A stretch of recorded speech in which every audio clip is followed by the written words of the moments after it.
Do you respect yourself? If we take a close look at today's energy, you might actually find out that you're not respecting yourself enough and that you can respect yourself a lot more. Welcome to the trecena reading of the Hunzi, the Sechichi, the One Dog. For the coming 13 days, we will be under the influence of the energy of the dog. Dog represents authority and it represents taking care of life, taking care of ourselves, taking care of our dear ones, of our children, of our parents. And this energy gives us a very strong feeling and a very confident feeling. We should be feeling very confident, very good today. We want to go about our day, and this energy will be present for the coming 13 days. We might even feel like we're important, that we are getting somewhere, that we are achieving something, we're making it. That should be the energy that we're feeling. It might be the contrary, where if you're not feeling that way, if in these 13 days you feel like you lack confidence, if you feel like something's missing, that you should be somewhere you're not, that's because you're not aligned with the sacred time. So let's see where you're aligned. Let me know in the comments where you are falling into this. So now let's go into what the dog means, what natural law means, and what the law of human means. So we don't respect ourselves when we are not following natural law. If we're breaking divine law, then we're not respecting ourselves. So do you respect the laws of your government? Do you respect the laws of your country? Do you believe in your country? If we take a close look at how countries, nations, and laws, human laws, came about, we will discover that they came about through colonization, through war, through deceit, and through corruption. And that they've been tricked on, that they've been manipulated, they've been edited. Even divine laws, even the Bible has been edited with a dark purpose in mind. So how much of this are we respecting?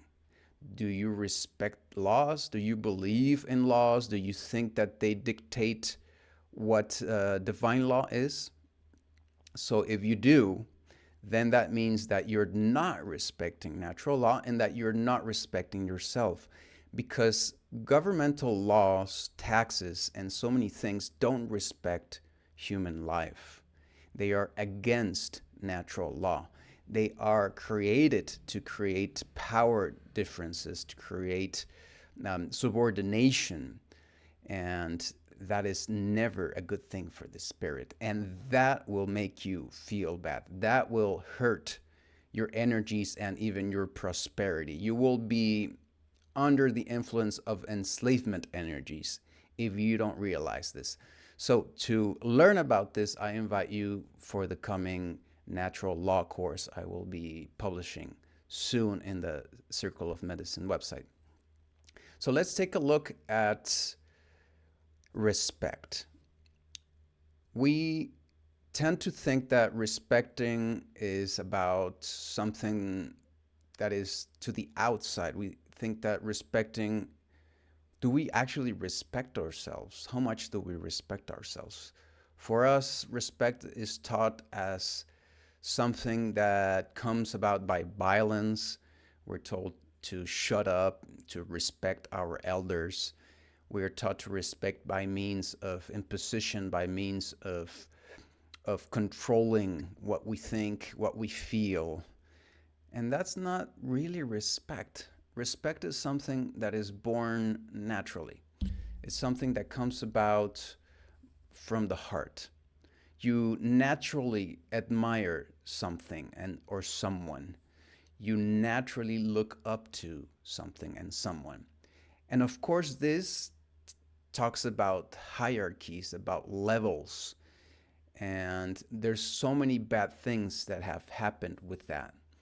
Hierarchies have been abused for so long that we have a natural intuition to not want to respect them. But we should actually take a look at that and understand that it is good to have a looking up to something.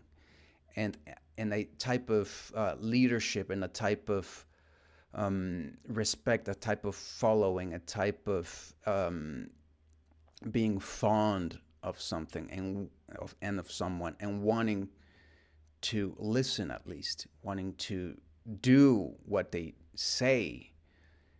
Leadership is a good thing.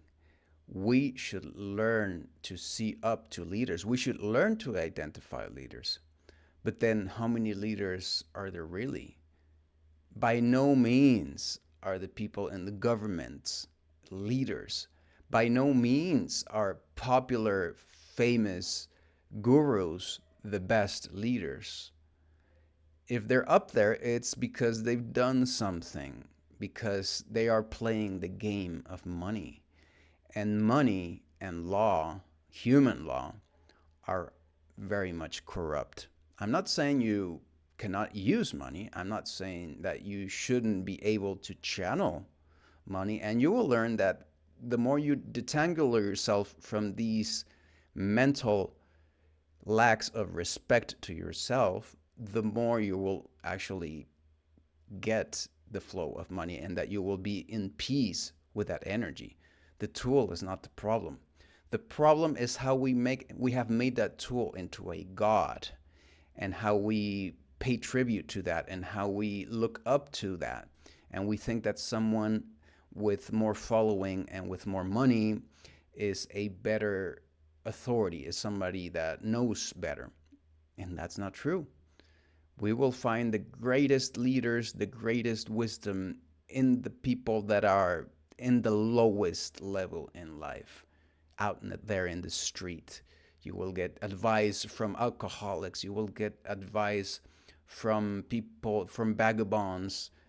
Wisdom is not limited to a status. It's not limited to where somebody is sitting in the human-made hierarchy. We should recover hierarchies, and we should recover respect. And there's a lot of work to do that, for that, in that. And this trecena is going to invite us to do that. It's going to invite us to get closer to learning about respect, and about how to respect ourselves, and about natural law and human-made law, and how, by realizing that that is corrupt, that is fundamentally corrupt, then we're going to be breaking barriers. That many of those barriers, many of those laws actually exist only in our minds.